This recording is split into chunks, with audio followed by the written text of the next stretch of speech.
Welcome to Tennis Channel Live. Nicholas Pereira and Jill Kravis. I'm Russ Thaler.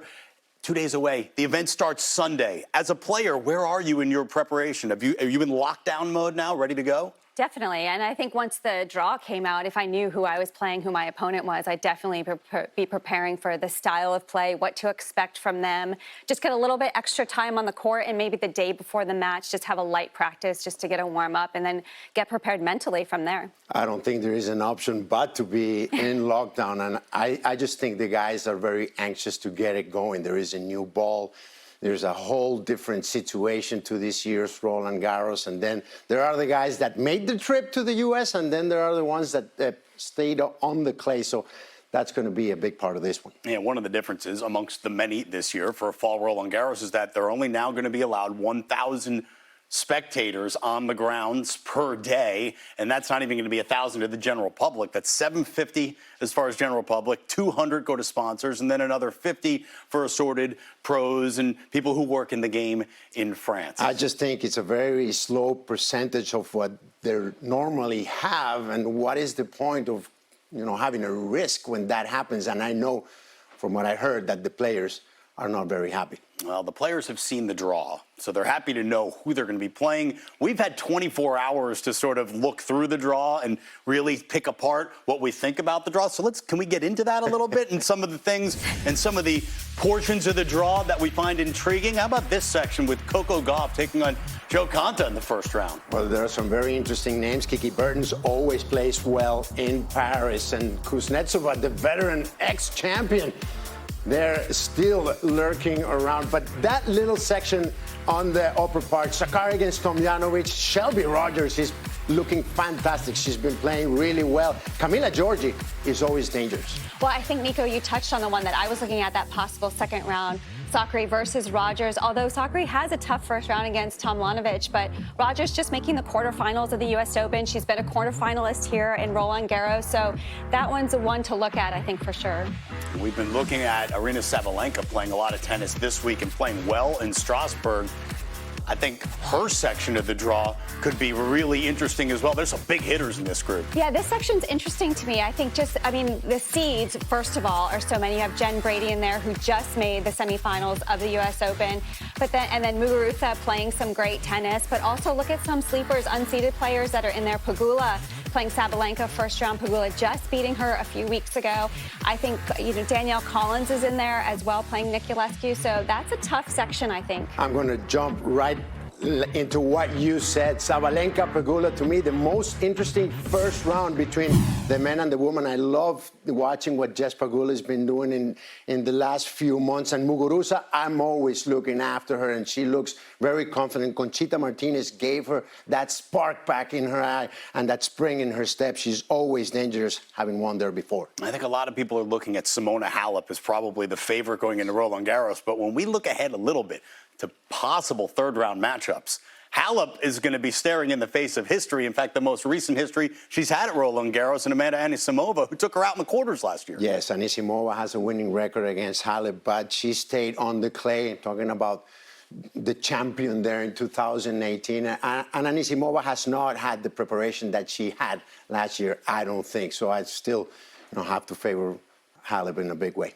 Yeah, I would think so, especially, Anisimova is always dangerous. She's got the big game to beat Halep and to have that power, but she hasn't been playing great in the last couple of weeks or up to her standards. But, when it comes to a Grand Slam, these players step up their level. So I still think it's going to be a little bit tricky there for Halep. I think we still look at someone like Karolina Pliskova as maybe the best player not to have won a major yet. And there are a lot of major champions in this draw. What's her biggest roadblock maybe early on in this event? For Pliskova, I think, the clay, I think, is a little bit, she struggles slightly with the movement, I would say, on the clay. She's definitely the type that can hit her opponents off the court, but it's having that consistency. I think not only in her game, but also in her serve.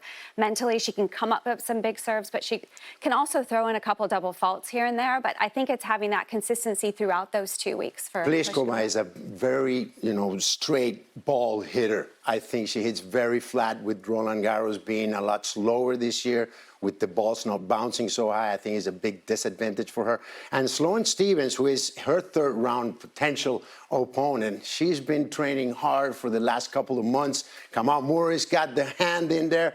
And I'm predicting, that bit of an upset, and I see Stevens doing really well if she can get through that hump. All right, and on the men's side, it's hard not to talk about the most recent Grand Slam champion, Dominic Thiem. And boy, does Mr. Thiem have himself a tough road if he wants to try to get back to the final in Paris. Well, the first round against Cilic, I don't think it's as dangerous as it looks. Yes, Cilic is a Grand Slam champion. Thiem's record is 3-0 against Cilic. Then he's got Riley Opelka that, he's got a tough first round with Jack Sock. Let's see, that's going to be really interesting. Let's not get ahead of ourselves, but we have to look at that name because Ruud has been playing very well, having his best season so far. U.S. Open was an opportunity for someone to win their very first major. This tournament seems to be an opportunity for maybe someone else to come through because you get a guy like Daniil Medvedev who's never won a match at Roland Garros. So you have to think there's some chances for some people in this pool. And I think there's a lot of chances for this section in particular to get all the way, not only to the fourth round, but to the semis as well. I mean, you have Medvedev at the top, but that's a tough first round for him. Fucsovics is playing some great tennis. I think Lajovic has been playing extremely well. And Rublev on the bottom, I think he's a sleeper there. He's been playing incredible. I think he's definitely got the game to get far in this tournament in Roland Garros. So this is going to be interesting to see who can get through this section. Again, Medvedev, too flat for these conditions. And number 13, lucky number 13, Rublev, to me, the dark horse to take the title away from Rafa this year. How about another section that includes Dominic Schwartzman, who just had a great run in Rome? Well, there you see Schwartzman, to me, the favorite to get through in this section, seated at number 12. But look at this draw. He's got Coric in a potential third round, and upstairs, it's really crowded. A big chance for Taylor Fritz to get to his fourth round here in Roland Garros.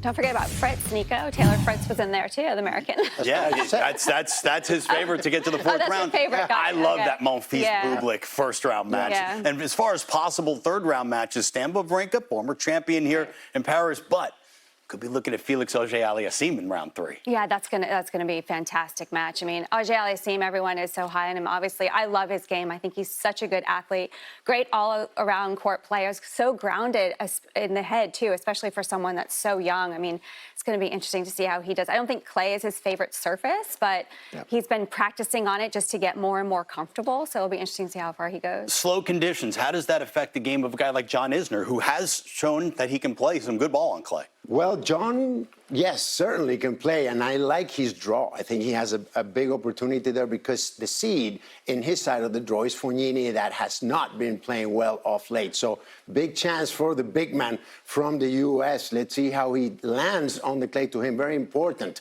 that first round match. All right, so we're all making our projections and whatnot. You can do it too. Get on the Racket Bracket. That is at tennis.com. You can pick all the way through. You can pick every day. It's actually really good stuff. And our coverage of Roland Garros 2020 is just about to get underway. It all starts first ball to last ball, beginning Sunday morning at 5 a.m. Eastern, 2 a.m. Pacific.